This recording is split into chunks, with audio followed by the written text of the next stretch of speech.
시편 17편 14절에 보면 불신자 인생에 대해 정말 전국을 찌르는 내용이 나옵니다. 바로 이 세상에 살아있는 동안 그들의 분깃을 받은 세상 사람들은 주의 제물로 배를 채우고 살면서 자녀로 만족하는 즐거움이나 누리다가 결국 죽을 때는 오직 그들이 남은 산업을 그들의 어린아이들에게 물려주는 것밖에 할 수 없는 자라고 한 다윗의 말입니다. 불신자 부모들이 세상을 떠날 때 자기 자녀에게 남길 수 있는 것은 그들이 남은 산업, 자기가 버는 돈 중에서 자기 먹기 위해서 그리고 자녀 양육하는 데 사용하기 위해 쓰고 남은 재산밖에 없다는 뜻입니다. 바로 그 유산을 한 푼이라도 더 물려받겠다고 부모 사이에 친형제 자매들 사이에서도 법정 소송까지 하며 마치 철천지 원수처럼 싸우는 일이 그야말로 비일비재하지 않습니까? 그에 비해 우리 기독 신자 부모들은 진짜 소중하고 또 평생 간직할 수 있는 영적 유산을 자녀들에게 남길 수 있습니다. 그야말로 하나님께서 천대까지 은혜를 베푸시는 복을 자자손손 대대로 누리게 해주는 아주 놀라운 유산인 것입니다. 저 유명한 축복의 선조 야곱과 그의 아들 요셉과 그의 후손들을 통해 계속 이어진 것이 바로 그것이었습니다. 오늘 어버이 주일을 맞이하여 저는 그 복스러운 신앙의 명문 가문이 대대로 소유했던 영적 유산을 살펴봄으로써 오늘날의 기독 신자 가정에서도 부모로부터 자녀에게 계속 전해져야 할 복이 무엇인지를 함께 상고해 보고자 합니다. 첫째, 기독 신자 부모는 자녀와 참된 신앙을 대대로 이어가는 복을 공유해야 합니다. 창세기 48장 15절과 16절을 함께 봉독하겠습니다. 그가 요셉을 위하여 축복하여 이르되 내 조부 아브라함과 아버지 이삭이 섬기던 하나님, 나의 출생으로부터 지금까지 나를 기르신 하나님, 나를 모든 환난에서 건지신 여호와의 사자께서 이 아이들에게 복을 주시오며 이들로 내 이름과 내 조상 아브라함과 이삭의 이름으로 칭하게 하시오며 이들이 세상에서 번식되게 하시기를 원하나이다. 아멘. 요셉 덕분에 애국에 와서 예성을 잘 보내던 야곱이 이제 나이가 늙어 죽음을 앞두게 되었을 때였습니다. 아버지의 병환의 위도가 되는 소식을 들은 요셉은 자기의 두 아들 므낫세와 에브라임을 데리고 병문안을 갔습니다.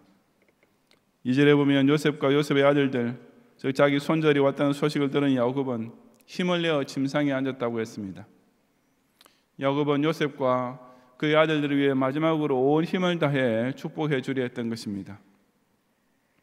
그런데 2절을 다시 보면 처음에는 어떤 사람이 야곱에게 말하되 라고 했지만 바로 이어지는 하반절에는 이스라엘이 힘을 내어 침상에 앉았다고 했습니다.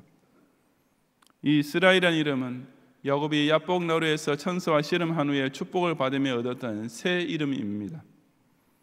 그러니 이제 마지막으로 자기 손자들을 축복하려는 시점에 그 이스라엘이라는 이름이 딱 들어맞았던 것입니다.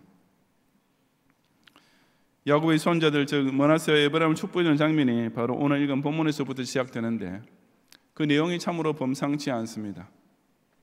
그는 우선 자기 조부 아브라함과 아버지 이삭이 섬기던 하나님을 불렀습니다. 그리고 이어서 나의 출생으로부터 지금까지 나를 기르신 하나님과 나를 모든 환난에서 건지신 여호와의 사자께서 그 요셉의 아들들에게 복 주시기를 축복했습니다. 그 구체적인 내용은 그 손자들로 하여금 자기와 아브라함과 이삭의 이름으로 칭하게 해주시고 세상에서 번식되게 해달라는 것이었습니다. 자기 가문의 이름으로 불리게 해달라는 말은 비록 요셉의 두 아들이 애굽 여자와 결혼한 사이에서 태어나긴 했지만 정통 이스라엘 자손에게 약속된 언약의 유업을 그대로 계승하게 해달라는 뜻이었습니다. 번식되게 해달라는 것은 그처럼 아브라함과 이삭과 야곱이 믿었던 하나님을 똑같이 믿음으로써 그 하나님께서 믿음의 조상들에게 약속하신 민족과 땅에 대한 복을 그대로 받아 누리면서 번성하게 되는 것을 의미했습니다. 하지만 그런 축복이라는 것은 당사자들인 므낫세와 에브라임의 현실에 비추어 볼 때는 꽤 애매모호하고 추상적인 것일 수 있었습니다. 이들은 당시 벌써 20살 전후의 나이로 성장했던 청년들이었는데 그때까지 아버지 요셉, 즉 애굽의 총리 대신의 아들로서 아무 부족한 것 없이 자라오고 있었을 것입니다. 그들이 받던 교육은 최고 수준이었을 것이고 그들이 누리던 의식주를 비롯한 문화생활도 최상의 것으로만 제공되었을 것이며 더구나 그들의 미래 역시 애굽사에서 출세의 탄탄대로가 보장되어 있는 것이나 다름없을 것이 틀림없습니다. 그러니 인간적으로만 보면은 그들은 무슨 새로운 복을 받을 필요가 전혀 없는 청년들이었고, 그저 지금까지 누리고 있는 것만 계속 유지되어도 조금도 부족할 것 없는 형편이었습니다. 근데 바로 그런 손자들에게 지금 야곱은 너희들은 내가 믿던 하나님, 너희들의 할아버지와 정조 할아버지가 믿던 하나님을 똑같이 믿고 그처럼 하나님의 언약의 백성들이 받게 될 복을 반드시 받아야 한다라고 모든 정성과 힘을 다 쏟아 마지막으로 축복했던 것입니다. 하지만 사실에 있어서 그 축복은 보통 축복이 아니었습니다. 참된 신앙을 대대로 이어가는 복은 애굽 사회가 제공할 수 있는 그 어떤 문명이나 교육이나 물질로도 그들에게 줄 수 없었던 복이며, 그들의 아버지가 일국의 총리 대신의 권한이나 능력으로서도 줄 수 없었던 엄청나게 귀중한 복이기 때문이었습니다. 신자 부모는 그 무엇보다도 바로 이 복을 자녀와 공유할 수 있어야 합니다. 우리 부모들은 자기 자녀들이 공부를 잘해서 좋은 대학에 진학할 수 있게 하려고, 좋은 직장을 얻고 좋은 배우자를 만나게 하려고 온갖 정성과 노력을 다 기울이고 있을 것입니다. 하지만 그 자녀들이 진정 부모 자신이 믿고 있는 하나님을 똑같이 경외하고 우리의 순교자 선조들이 지키던 순결하고 뜨거운 신앙을 그대로 전수받는 이 복을 절대로 놓치지 않기 위해서는 과연 얼마나 애를 쓰고 있습니까? 우리 민족이 신앙의 선진국으로서 마지막 시대의 세계 선교의 선두주자가 되는 이 엄청난 선민의 유업을 꼭 받을 수 있도록 내 아들과 내 딸이 가든지 보내든지 크게 쓰임받는 별이 되게 해달라고 과연 얼마나 간절히 기도하고 있습니까? 종교개혁자들과 선교자들이 우리에게 물려준 이 바른 신앙을 그대로 내 자녀에게도 물려주는 것보다 더 큰 복은 아무것도 없습니다. 온갖 세대 차이, 문화 차이에도 불구하고 부모와 자녀 사이에 신앙만큼은 똑같이 이어지는 것이야말로 가장 크고 중요한 복이기 때문입니다. 우리의 신앙 열조들이 섬겼던 하나님, 그리고 지금까지 나를 길러주시고 지켜주셨던 바로 그 하나님을 똑같이 믿고 섬기는 이 소중한 신앙의 유산을 내 자녀에게도 반드시 물려주는 성도들이 되시기를 바랍니다. 둘째, 기도 신자 부모는 자녀가 각자의 분량대로 주어지는 복을 받도록 기도해야 합니다. 창세기 49장 28절부터 33절까지 함께 봉독하겠습니다. 이들은 이스라엘의 12지파라. 이와 같이 그들의 아버지가 그들에게 말하고 그들에게 축복하였으니 곧 그들 각 사람의 분량대로 축복하였더라. 그가 그들에게 명하여 이르되 내가 내 조상들에게로 돌아가리니 나를 햇사람 에브론의 밭에 있는 굴에 우리 선조와 함께 장사하라. 이 굴은 가나안 땅 마모리아 막벨라 밭에 있는 것이라.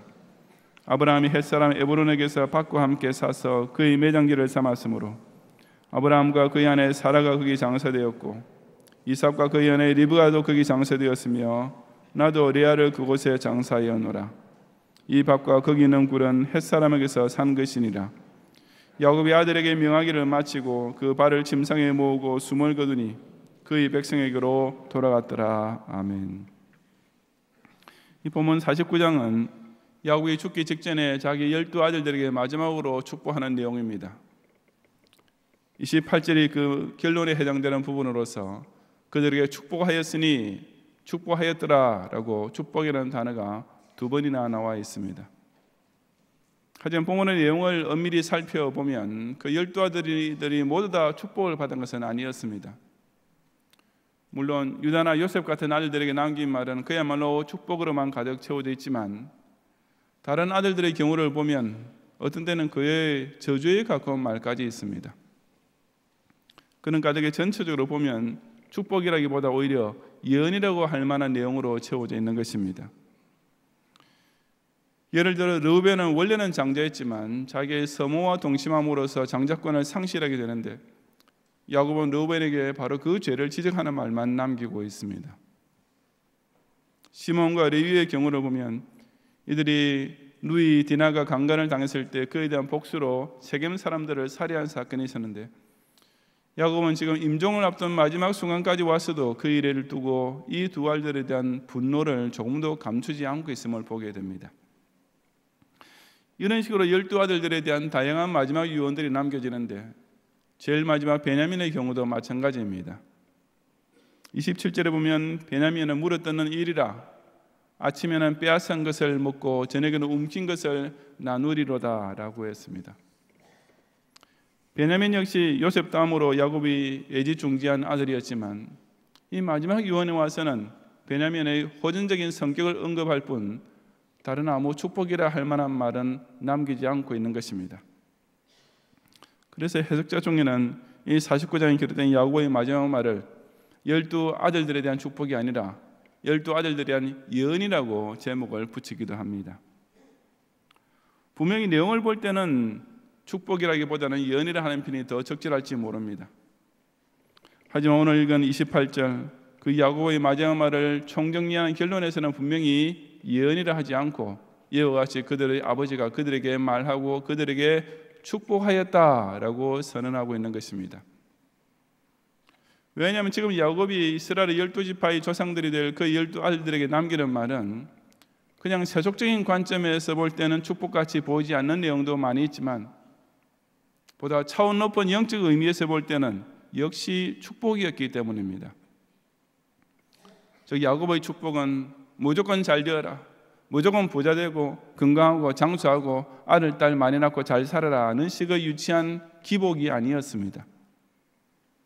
그 대신 그는 12아들들의 각자의 성격과 자질과 능력에 따라 적절한 영적 축복을 남겨주었습니다. 예를 들자면 르우벤이나 시몬과 레위 같은 아들들에게 그런 책망의 유언을 남긴 것은 오직 그들로 하여금 자신의 죄에 대하여 회개하고 남은 생애만이라도 바르게 살아가도록 지도하는 말이었기 때문에 그런 의미에서 아주 귀중한 축복이었습니다. 베냐민의 경우 역시 마찬가지로 그렇게 귀여워하던 막내 아들이긴 했지만 그에게는 결정적인 약점, 즉 그의 호전적인 성격을 아버지의 눈으로 정확하게 판단하고 지적해 줌으로써 베냐민 개인의 앞날뿐 아니라 베냐민 지파 전체의 미래에 대한 아주 요긴한 교훈이 되었습니다. 야곱이 12아들들에게 각각 남긴 말들은 다 이처럼 영적으로 깊고 차원 높은 유언이었던 까닭에 본문 28절 하반절은 그 야곱의 축복을 두고 곧 그들 각 사람의 분량대로 축복하였더라고 한 것입니다. 이 분량대로라는 말이 바로 그들의 개인적 탤런트와 영적 그릇의 크기에 맞추어서 각각 적절한 축복을 내렸다는 뜻입니다.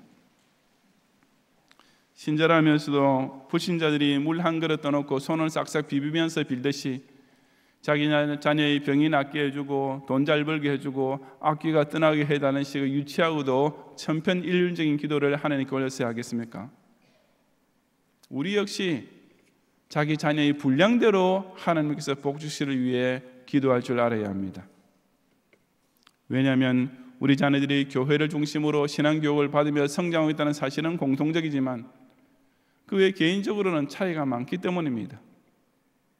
남의 아이들과 비교해 볼 때 다 각각 개성이 다르고 성격이 다르고 능력이 다르고 받은 탤런트도 다릅니다. 더욱이 우선 복을 받기 전에 반드시 먼저 고쳐야 할 나쁜 습관이나 악한 행실에 빠지는 경우도 있을 것이고, 그래서 그 누구보다도 그 부모가 양심적으로 가장 정확하게 알고 있는 사실이 아니겠습니까? 그러니 정말 야곱 같은 영지를 발휘하는 신앙의 부모라면 자기 아들, 딸들을 위해 구체적으로 기도드릴 제목도 당연히 달라질 수밖에 없는 것입니다. 왜냐하면 하늘에 계신 우리 아버지께서도 우리의 자녀에게 때로는 책망으로, 때로는 경고로, 때로는 가르침으로, 때로는 인도하심으로, 때로는 도우심으로, 때로는 싸울 것이 부족할 정도로 넘치는 복으로 축복하시는 분이시기 때문입니다. 실로 각 사람의 분량대로 축복하시는 하나님의 응답을 받을 수 있도록 야곱처럼 자기 자녀에게 정말 꼭 필요한 것, 우선적으로 반드시 있어야 할 것을 위해서 먼저 기도하는 성도들이 되시기를 바랍니다. 셋째로 기도 신자 부모는 자녀에게 교회를 통해 하나님께서 이루어질 복을 남겨놓아야 합니다. 창세기 50장 24절 이하 26절까지 함께 봉독하겠습니다.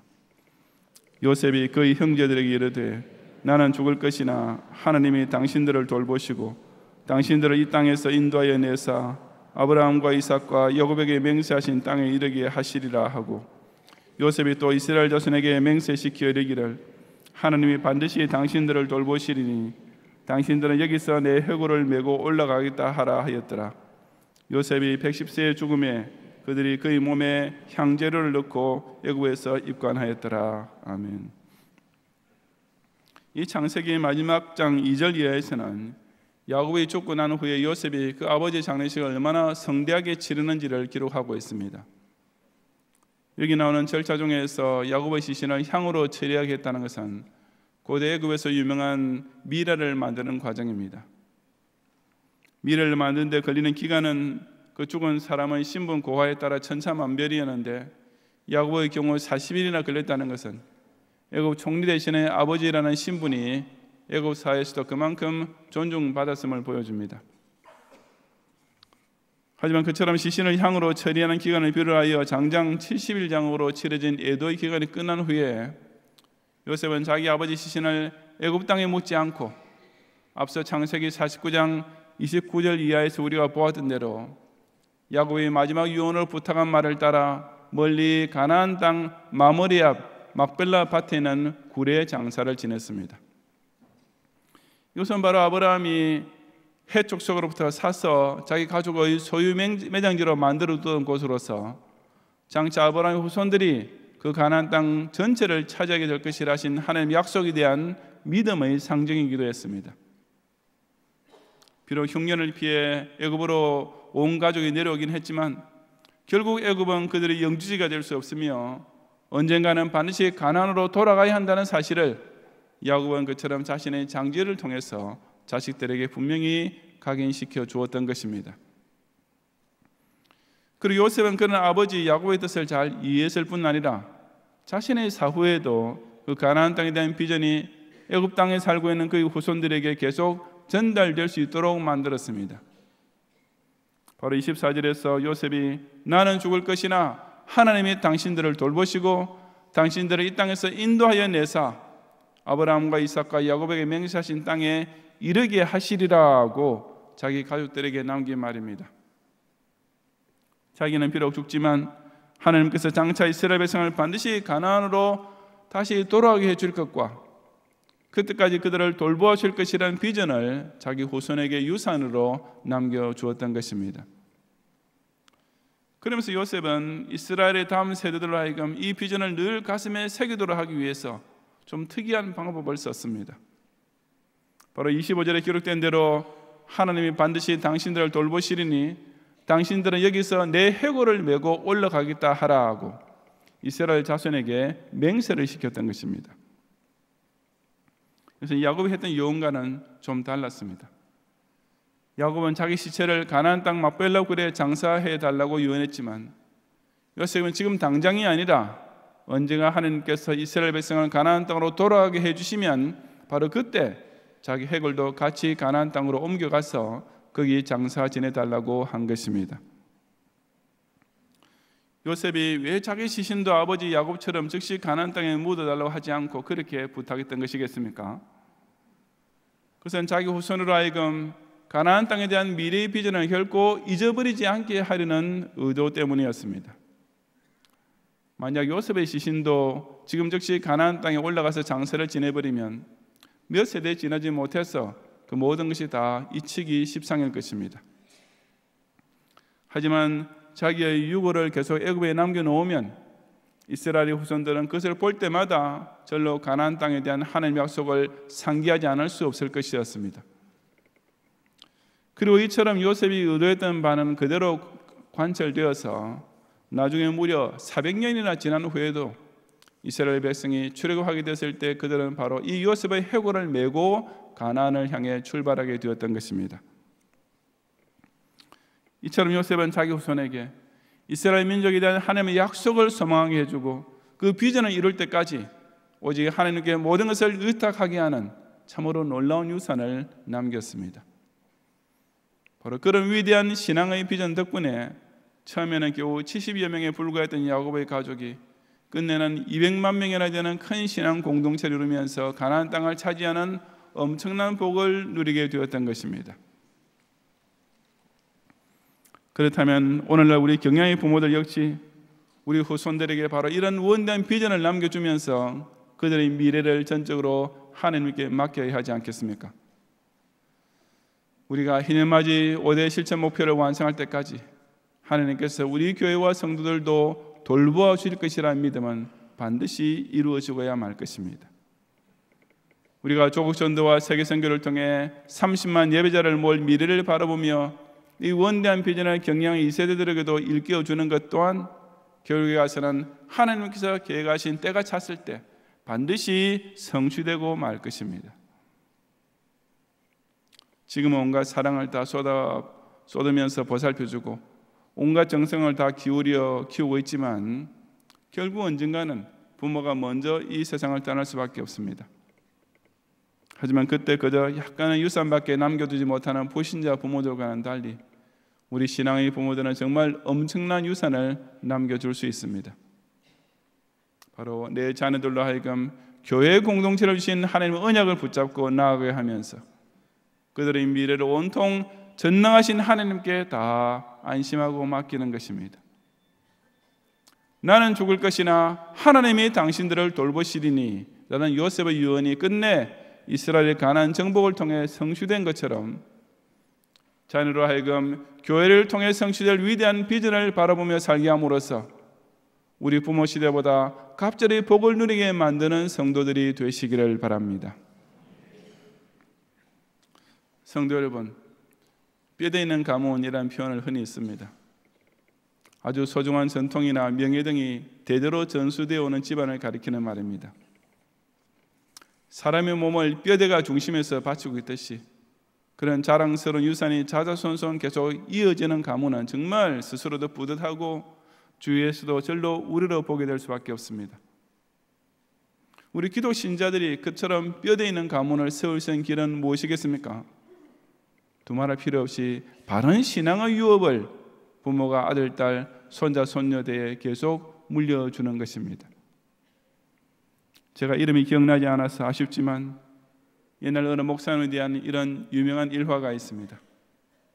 소천을 앞두게 된 그 목사님께서는 임종 직전에 당신의 자녀들을 다 불러놓고 종회에다 오직 나와 내 집은 여호와를 섬기겠노라는 여호수아 24장 15절 말씀을 기록하게 한 후에 자녀들을 하여금 각자의 도장을 반은 그 종이에 그리고 반은 목사님 자신의 가슴에 찍게 하셨다고 합니다. 그 목사님께서는 세상의 그 어느 재벌이나 권력자도 남길 수 없는 정말 엄청난 유산을 당신의 자녀에게 남겨주신 것이 아니겠습니까? 그와 완전히 대조적인 이야기가 있습니다. 미국의 역대 부자들의 랭킹에서 지금까지도 탑10에 들어가는 사람들 가운데 벤더빌트라는 사람이 있었습니다. 록펠러와 카네기, 포드 등을 위시한 다른 미국의 유명한 부자들은 자기 재산의 대부분을 사회에 환원시켰지만 유일하게 벤더빌트만은 대학교 하나 세운 것을 제외하고 모든 재산을 자기 자녀들에게 유산으로 남겨주었습니다. 하지만 그 벤더빌트의 자손들은 3대를 채 못 가서 완전히 망했고 심지어 그들 중에는 스스로 벤더빌트 가문의 몰락기라는 책을 쓴 사람까지 나왔을 정도였습니다. 실로 부모와 자녀가 똑같은 정통신앙을 공유하고 부모가 자녀를 두고 본인의 분량에 따른 복을 받을 수 있도록 위해 기도하며 부모가 자녀에게 교회를 통해 누리게 될 영광스러운 미래를 남겨두는 것이야말로 그처럼 그들이 남은 산업만 유산으로 겨우 남기는 세상 사람들의 가문에서는 결코 전해질 수 없는 참으로 놀라운 영적 유산입니다. 경양의 부모들은 자신의 소중한 아들, 딸들에게 이 위대한 유산을 반드시 남겨주어야 하며 경양의 자녀들은 자신의 부모를 통해 이런 엄청난 재산을 물려받게 되었음을 진심으로 감사드릴 줄 알아야 하지 않겠습니까? 모든 경양의 가정들이 이처럼 나는 죽을 것이나 하나님이 내 자녀와 후손을 돌보시고 축복해 줄 것이다 라는 신앙의 유업을 꼭 이어감으로써 여호와를 경외하는 가정에 천대까지 베푸시는 은혜를 자자손손 대대로 누리게 되시기를 주님의 이름으로 축원합니다.